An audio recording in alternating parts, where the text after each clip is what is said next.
What is going on, everyone, and welcome back to Mets Weekly. Now, before we get into today's video, I want to remind everyone to like the video, hit the subscribe button, and turn on post notifications for live recordings of the Mets Weekly podcast every single Monday night at 7 Eastern Time. Make sure to follow Mets Weekly on X and on TikTok for future off-season content over there. Follow all of us individually. The links are in the description. So without further ado, let's get into today's video. Now, with free agency underway, the excitement is building with some of the biggest stars in the games entering the market this winter. And after that Soto, Burns, Alonso level of free agents, there are some hidden gems on the market. Some are cheaper bargains to help teams address other areas with more emphasis.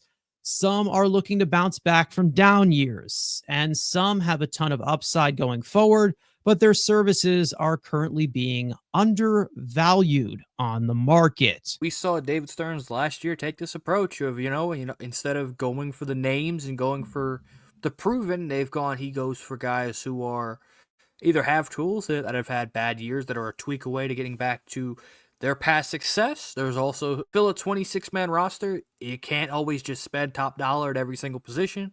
You need to have some flexibility financially as well as taking some risks, especially, the Mets do seem to want to get back into a competitive window and maybe no longer looking at it as a retool/evaluation year. Now you expect them to take that jump to contendership, obviously 2 wins away from the World Series. So this is where Dumpster Dave goes into the dumpster and finds some treasures, and we'll pick them up. It's definitely easy to get lost in the stars of everything. And with Steve Cohen's unlimited financial flexibility, being the richest owner in all of baseball, I think that there is things that get caught up in the webs that you can't really spend big at every single position known to man. There are some guys you have to fill the roster with. We saw them do that last offseason, and I do think that they will continue to do that in this offseason to try and fill out this roster with a lot of free agents going back on the market. Now, as for this list, we have one pure bat for you. We have an infielder, we have an outfielder, we have a starting pitcher, and we have a reliever. All departments we are expecting the Mets to be in this winter in the offseason. Let's get this one started off with the bat we have on here, that being Eloy Jimenez. Eloy Jimenez, as a former top prospect, he has really struggled to stay healthy for his entire career. With fantastic raw power and plus bat speed, he's displayed 30 to 40 home run power before. But once again, he has not been on the field to display it. In 2024, Jimenez had the worst year of his career, split across Chicago and Baltimore, slashing 238, 289, 336 with a 78 weighted runs created plus in 349 plate appearances. With some inconsistent launch angle issues, the batted ball data is still there, as Jimenez landed in the 90th percentile in average exit velocity and hard hit rate in 2024, with the majority of Eloy's struggles coming against secondary stuff and frequent chasing tendencies. On the defensive side, Jimenez played just 8 innings in the outfield last season and has been keynoted as a DH in recent years. As one of the worst defensive outfielders in all of baseball when he was playing beforehand, his offense is the only applicable asset to an everyday lineup. Last week, the Orioles decided to decline Jimenez's $16.5 million club option for 2025 to send him to free agency this winter. Jimenez will be entering a 28-year-old season, hoping to bounce back from another injury-riddled campaign. Now, when I look at somebody like Eloy Jimenez, I'm seeing someone who got very snake-bitten by, let's just say, an organization of our times in Chicago. We won't go any further than that. If you were to add somebody like Eloy Jimenez, I feel like you do have to apply a plate approach. It can be a little bit more efficient. I'm not saying you're going to have to change him completely, but I'm just saying when you're talking about hitting tools, I still think that there is still something there at 28 years old. I don't think that he is a superstar at all of what he was possibly expected to be as a prospect. But I do think that as an extra bat, I see him as someone who could possibly do some damage off of the bench, probably not give you any outfield flexibility, maybe replacing what you had with JD Martinez, but in a lot less playing time. This has been a guy that you have been banging the drum ever since this channel was made. Again, there's pure power there. But again, like you said, he is maybe next to Jacob deGrom, maybe the most injured player in baseball history in the past 7 to 10 years. Anytime this guy gets on track, it seems to be either he runs into a wall, he runs into his teammate, he tweaks an ankle running the bases. It's just kind of how he's been, that anytime he think he's going to break out. When you look at the market, again, he's one of the younger bats out there. Obviously, there's a younger bat, but he's not in this video. But if you're looking for young upside, I guess he can fit that. Again, there's just too much pure power. I would have looked at if maybe you wanted to bring back Jesse Winker, you look at his career numbers, he does have better numbers versus righties, so he doesn't even kind of flip the platoon of potentially having him, Jesse Winker. And maybe with the Mets bench, I mean, it depend. Starling Marte would definitely have to be off this roster, because you really can't have a couple of people on the bench that don't really should own a glove. I mean, Jesse Winker is 1,000 times better defensively than Eloy, and that's kind of what we're talking about as a defender. He's a DH. Yeah, he's not good there. He's a bot there. He's a complete robot. Yeah. I mean, if you want to have fun, Google him and Luis Robert playing the outfield. It's hysterical. We would have thought, okay, maybe he goes to Baltimore. Maybe you can see some pop off, and he honestly got worse once he left. I don't want to call him the next, Joey Gallo as an extent, but is he kind of hitting that way of, you know what, he was really good. There was a lot of untapped potential that maybe never succeeded. I mean, is he better than options the Mets have had in the past? Of course, he's better than a guy like DJ Stewart. If it's a leagueman deal, I'm never against it. And I think because of how bad he was to end the season, I think it could be a flyer where maybe you bring him in a minor league deal, have him come into spring training, and again, he's this year's, DJ Stewart, similar to that. I think it could be a lot of low risk with some reward. I just, again, for what this team is, and already at certain spots horrific defensively, and I think this definitely could be, again, if you could stash him in AAA and maybe he can get healthy and you need a spark off the bench, like you said, I think he could fit that. I just think, again, it's I'm not giving real money to them. Again, $1 million with the minor league, being able to start him in the minor leagues and have the ability, kind of like Jose Iglesias last year. I think that's kind of the perfect stash him away in AAA, and he could be a kind of let's say an injury in mid-May, he could maybe come have a DJ Stewart month. We're like, for league men, this is a really good power bat. And hell, maybe it turns into be your DH if you're not going out and shopping at the top of the market for a DH. So now that brings us to an infielder that is on the free agent market that is getting a little bit overlooked in this sense. Now, if you guys watched last video that we posted earlier this week, you saw that we were talking about the sense of if Pete Alonso were to leave in free agency, we would end up moving Mark Vientos to first base. That would be our preference.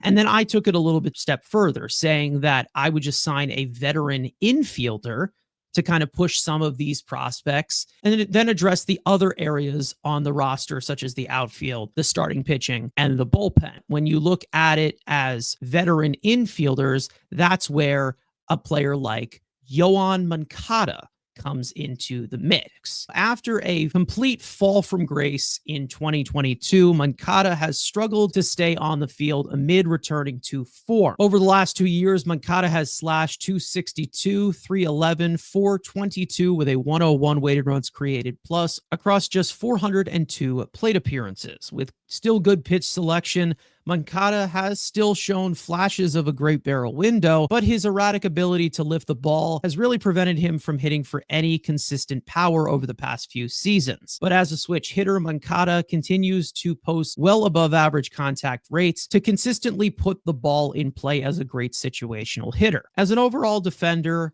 Moncada also improved a good margin at third base ever since, scaling neutral in defensive runs saved and outs above average in over 1,500 innings over the past 3 seasons. At the end of the 2024 season, the White Sox decided to decline Moncada's $25 million club option for 2025, making him a 30-year-old unrestricted free agent this winter. Now, of course, when you talk about the Chicago White Sox, this is another product of utility from that organization. I'm not trying to bag on the White Sox, but we all saw how bad they were last year. Veteran infielder, possibly replacing that Jose Iglesias role if you want to be so certain, with the possibility that he can play second base as well, but has played more third base recently. This is a buy low candidate at its finest. Yes, he has not reached those heights that he did in 2021, where he got that big old contract extension that had the ability to add a $25 million club option. When you look at it, Ronnie Mauricio as kind of the main reason for this.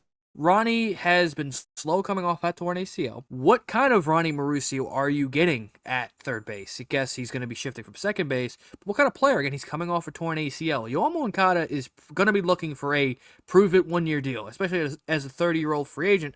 And if you're looking at that third base class of free agents, it's obviously Alex Bregman. Then you're looking at Gio Urshela, Brian Anderson, and Jace Peterson. That is it. Obviously, we've had some, we've talked about this show about Gio Urshela, but again, another year older. Do we really? Again, we kind of know what he is. Very good glove, maybe can occasionally pop you a homer. But Moncada, there's still that question mark of, he's not a superstar. I don't think that 2021 Moncada is coming back, but he's had in small samples, still a league average, like I said, a 102 WRC plus, 700 OPS. Can that be kind of a stopgap? Because I think there's a world where Ronnie Mauricio starts the year in AAA just to get his feet back under him, and you need a guy that can play in April and May while Ronnie gets the baseball activity back to game shape. And then again, this is a guy, if he sucks, if he's similar to Joey Wendell, you dump him in mid-May, you call it Mauricio, and boom, there's your guy. I think he's a way better version of Joey Wendell, and I think this is a guy who maybe could cost you $2 million. Again, a la kind of how I said last year, but like a Nick Senzel type. That's kind of what he is. I don't think he can play second. We saw where his defensive prowess of being a better defender was once he stopped playing second base and just focused on third base. I think if you asked him in a pinch, I do think he can play second, but I think he's strictly a third baseman. And where it's not a lot of money that's going to cost. But again, you look at it, I would prefer, because I do think there is something still in him. Do I trust Eric Chavez and Jeremy Barnes to be the team to get it out of him? No. I would expect also him to go to a team where he's guaranteed playing time every day, because again, he's going to take a 1-year proven deal to try to make money. But again, the Mets can kind of give that to him and say, hey, we don't know what we're getting for our third baseman. Either one's going to be probably shipped in a trade, and the other one's coming off a torn ACL. The job could kind of be yours in spring training if you have a good spring training and start and go north with the club. It's always good to have a backup plan.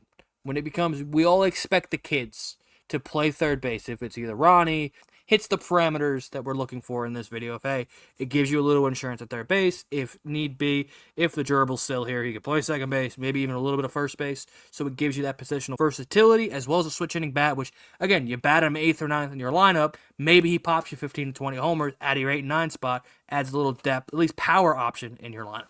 And that brings us to the outfielder on this list, somebody that we have talked about before on this channel, that being Max Kepler. Now, coming off of an underwhelming contract year in Minnesota, Kepler has continued to be a very intriguing upside bat for multiple years. With an excellent pull side and plus pitch selection throughout his career, Kepler really struggled to show that in 2024. Battling injuries along the way, he slashed 253, 302, 380 with a 94 weighted runs created plus across 399 plate appearances. Unable to tap into his plus hitting tools, Kepler's batted ball data was a career worst in average exit velocity, hard hit rate, barrel rate, but still maintaining his excellent fly ball approach. On the defensive side, Kepler has been a sturdy right fielder for multiple years, accumulating 12 outs above average and a 5.2 defensive run value, including his strong arm over the past 3 seasons. Looking to bounce back from a subpar season, Kepler will be 32 years old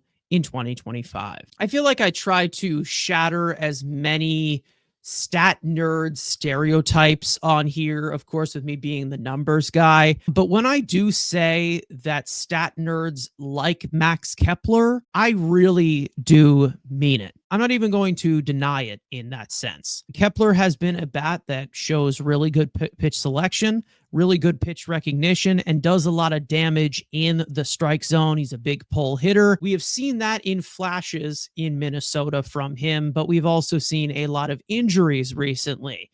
this could be somebody who maybe is a corner outfield option down the line. If you're looking for more left field guys, if you miss out on someone like, I don't know, Juan Soto or Santander, yeah, I do think that this could possibly be a decent bounce back pickup that does project well going forward. He's been a guy who's been in the trade market a lot, obviously, with the surplus of outfielders the Twins just accumulated that have the same exact swing. It's similar with Fitzlarnick, if it was Kirilloff, if it was Kepler, obviously Buxton was in center, Royce Lewis.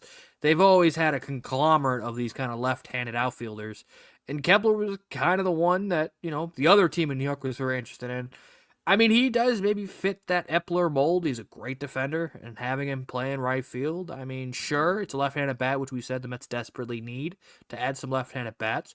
Again, there's a priority for a right-handed, left-handed bat that needs to be. Steve Cohen gets cheap and doesn't, whip out the $900 million for Juan Soto and find a way to disappoint the whole fan base. For a cheap option, if Stearns wants to do the end to have a really good defender, if you want a platoon, I guess, him and Marte, if you can, because I find it hard to move that contract. It's a guy who's had some good years in his career, but he's also been inconsistent in some years. If you're asking me, obviously I prefer the bat guys, so if you're saying, let's say, who would you rather have in right field, Winker or him, I'd take the bat.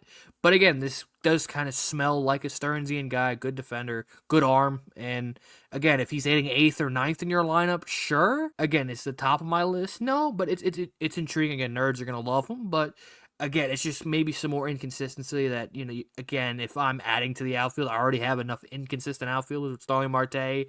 I would look in the outfield, especially. I'm looking for a little more, either a guy who's just going to murder left-handed pitching or a guy who's going to murder right-handed pitching if we're doing the platoon. In security, it's not going to cost a lot of money, which again, and it would give the ability the Stearns had. All right, I made a mistake. I can get rid of him and cut bait with not a lot of money given to it. And again, like I said, the model that is displayed with somebody like Max Kepler for a majority of the season, there's definitely a lot of upside there. Yes, he's going to be coming into a 32-year-old season. One thing that I will point out is that he had the same foot issue that Brandon Nimmo had this season, which I don't know if that slowed him down a little bit. It's either if you swing and miss on some of these guys. Also, another piece that you can add to this outfield formula, somebody that can go out there in the corners, basically deepen the outfield depth chart. When you look at somebody like Max Kepler, who I think that is poised for a decent bounce back season in 2025. And now to the fourth player on this list, which is the starting pitcher. Let's talk about Michael Lorenzen. Over the last 2 seasons, Lorenzen was finally able to step forward as a full-time starting pitcher. And in 2024, split across time with Texas and Kansas City, Lorenzen posted a 3.31 earned run average, a 4.89 fielding independent pitching, striking out 18.1% of batters across 130.1 innings pitched.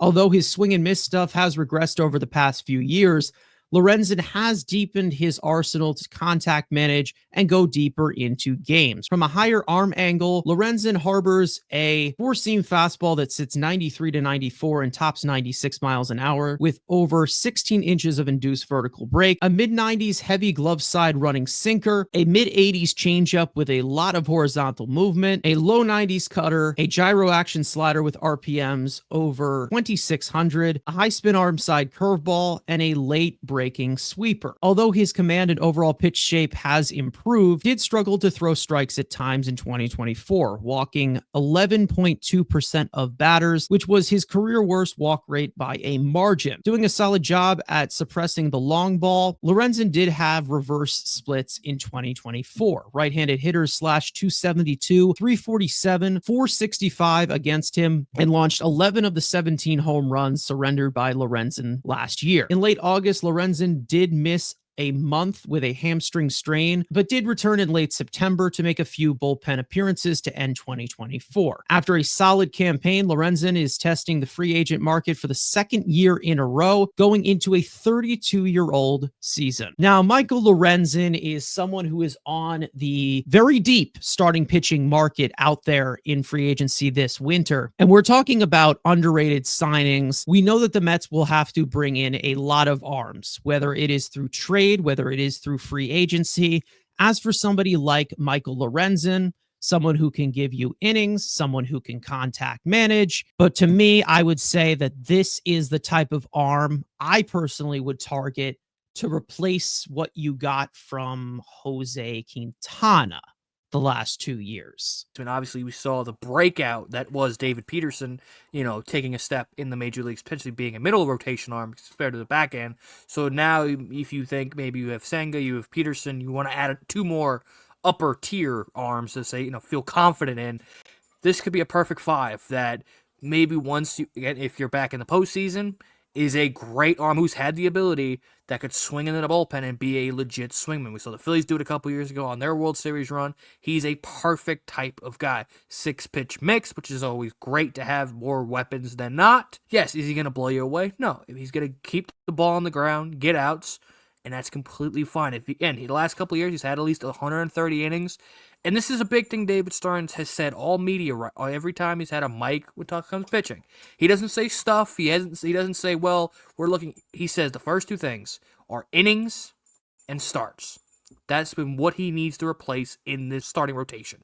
Yes, do you want the sexy names? And I do expect him to at least add 1 sexy name, 1 middle of the rotation name, and then, again, a guy like this. His former teammate kind of set the market with Michael Wacha at $17 million. I do think he's maybe a little cheaper. So, again, maybe can you get him on what Sean Manaea got paid? Maybe $13 to $14 million a year for 2 years?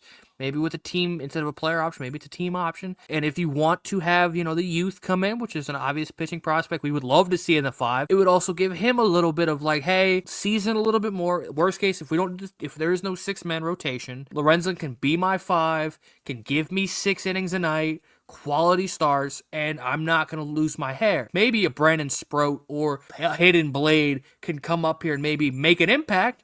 You can easily shift Lorenzen into the bullpen, and then you have a Swiss Army knife. You got a guy who could eat multiple innings, so instead of going to Jose Butto, you can just make Jose Butto a straight 1-inning reliever. Reed Garrett can still do the ability to have multiple innings, but to have a guy, as a blow-up start, kind of what we had with Trevor Williams, there's your safety blanket. There's the guy that can put out the fire and eat the innings in Michael Lorenzen. Relative of what pitchers go for, it's not going to cost much more than, I think, less than the Michael Wacha deal, and still get upside at that price. Yeah, I do think that this would be a really good deal. I've talked about possibly adding him last year. They kind of opted to add to the rotation with Julio Teheran. That did not really work out when it came to somebody like Michael Lorenzen. I do think that there is not really upside because he's definitely getting into that veteran range, but more of just intrigue of what you possibly could do with him, because I do think that there is some stuff here that can be applied. Obviously, he does need to fix a little bit of the control issues that he had last year, but it was more of an outlier as compared to in his entire career. He seems to be somebody who can throw strikes. This is just a solid arm that you can really add to the end of your rotation. And like you said, possibly move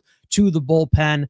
He knows how to get outs. He may be a little bit volatile at times, and, maybe he does struggle at times. He's not the same pitcher that he was back in Cincinnati, the guy that was topping high 90s, but he's definitely adjusted to a way where he can eat innings for a team down the stretch of the season to replace somebody like Jose Quintana, who was not great, but gave us quality for a majority of 2024, even though it was a roller coaster. I think that that's kind of like the caliber arm that you're looking at, but more of a kitchen sink where there is some upside, and then there's more weapons, and then there's more kills, as we like to say, with pitchers. And that brings us to our final player on this list, and we're going to go to the bullpen. Now, this is probably the most defining of all these guys on this list as to where the free agent market with relievers is very top heavy this winter, and you probably don't know many guys on the market. And there is one guy out there that I definitely had some big interest in the Mets signing last year that I'm going to bring up once again, and that being Keenan Middleton. You probably don't even know who this guy is. Probably nobody really knows where this guy came from.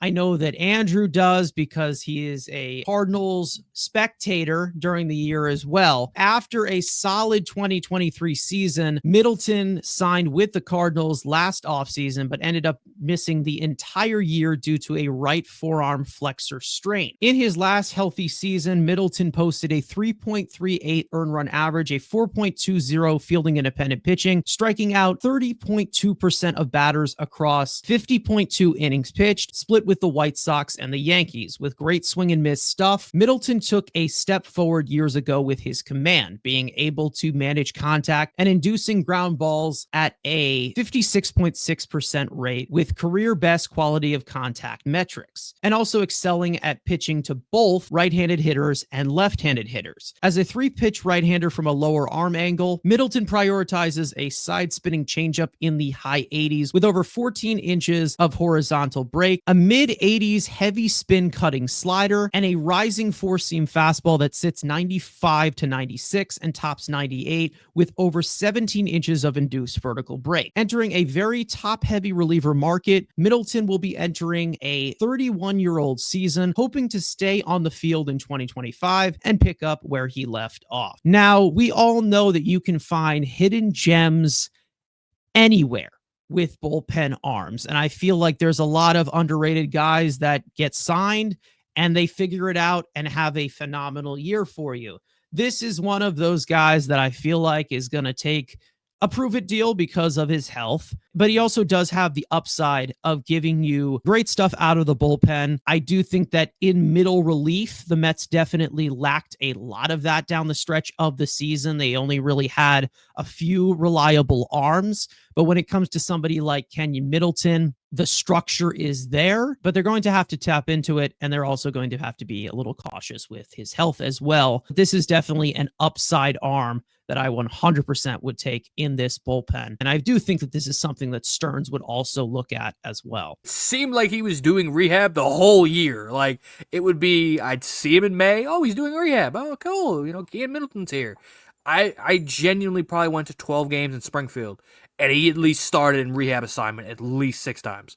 It's like, this dude's still here, but then it seemed like it was, again, periodically throughout the minor league season, and he had setback after setback, and this was, again, an arm where the Cardinals were very interested in as a free agent signing. And like, okay, this is, if you pair that with, Helsley, Gallegos, Kittredge was brought in the offseason for the Cardinals, and he just never saw the field.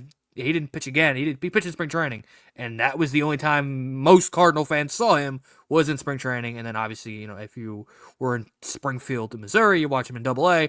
That was the only other time you would see him pitch. So, I mean, it's a different, interesting arm. It again Stearnsian light, and he does fit kind of what the Mets were looking for with good slider, fastball. But again, being in his primary uses a changeup, which is interesting. But again, fastball, changeup. You saw him like he gets up to at least 98, which is good. I'm tired of these, he tops that at 94. It'd be nice to see some velocity again in that kind of 6th, 7th inning role. I think he could fit that perfectly. Like I said, I don't think it's going to cost a lot. But again, could this be one of, like we saw last year, we've already seen this offseason of just a bunch of waiver wire guys. Could he give him the Michael Tonkin deal? Spring training invites, who have it. We trust David Stearns to bring in these no-name relievers, and if they don't hit, he showed Jake Diekman, where if he goes out and signs a guy, it doesn't work, get rid of him. There's not like, I'm going to just continue to prove it. High velocity fastball, good slider, changeup as well. He's decent 3-pitch mix for a reliever. How we always say A squad, B squad. Maybe he can be that on the B squad of, if a day maybe there's no Diaz, or if there's another high leverage on the Mets bring in. Can he be that? He at least can give you, again, those middle relief innings where, again, we saw with the Mets in the postseason, especially when you don't get length out of your starting pitches, you see how thin the Mets are in those middle relief innings. And we saw, obviously, injuries hurt him. So why not, similar to what we said with Eloy, stash this guy on, again, a split deal that coming to spring training, you could earn a spot, but also, hey, if you don't, we can keep you down in Syracuse, and we all know the injuries that happen with relievers, and then once he gets his opportunity, he could take full advantage and maybe be, a productive reliever and earn the middle of this bullpen. I mean, obviously, when you look at things like velocity and this type of stuff that he does have, we're going to have to see if he still has it. Coming back from rehabbing all year, like you just said, I definitely was interested in the Mets possibly bringing him in of someone who is like already has the shape shapings of a good pitcher, but he just kind of needs to either one, stay on the field, or just kind of grab that consistency, because we have seen a little bit of like control issues from him. Definitely a great foundational arm. Hopefully that would be the case when he's healthy next year, but I would like to see the Mets kind of take a little bit of a flyer on here, because I do think that they would be in the market for somebody like this, looking to stay on the field going into 2025. So there are 5 underrated free agents that we would like to see the Mets target. Let us know if we missed any. Make sure to hit the like button, subscribe, turn on post notifications to not miss the live recording of the Mets Weekly Podcast Monday night throughout the entire offseason at 7 Eastern time. Follow us on TikTok, Twitter, all of us individually. Links are in the description. Thank you guys so much for watching. Let's go Mets, and we will see you guys next time.